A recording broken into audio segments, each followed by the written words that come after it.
حاجی فضل الله صاحب فرمایي زموږ په خاندان کې ډېره محترمه ښځه وه مشره.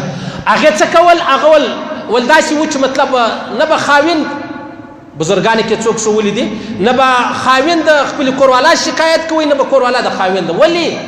دی ویل موږ په اول ورځ دا سره وویل ښځې ورته ویل که زه په خښمه سوم ته څه مه وایه، او که ته په خښم سوې زه به څه نه وایم. دا یې زما ورته د خبرو حل. اوس که زه په خښم سم دا ګایېږي، که دا په خښمه سو زه ګایېږم، دا یې جنګ جوړ شیطان مابین لر رالی. به دا یې حل دی. کوروالا ته ووایه چې کله ما له خښم رالی ما پرېږده، ما یې 5 منټه پرېږده، زما غوسه به ولاړه شي. تا لره خښم دا رالی زه به دا خپل ځان کنټرولوم. دا یې ښه ژوند. که نه د الله رسول فرمایي له کږې پشتۍ پیدا ده، که ته واضح سیده کوم نو پشتۍ داسې سیده کوې نو هغه به ماتېږي، او که کوروالا ته واضح سیده کوم نو به طلاق کوې.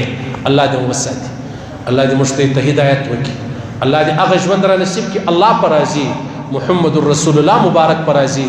الله پاک دې موږ ته هدایت وکړي، الله پاک دې ویل اولاد القبول منظور وګرځي، الله پاک دې موږ ته ټولو ته پر دې تورو مرګ راکړي چې موږ مرو دا ووایي لا اله الا الله محمد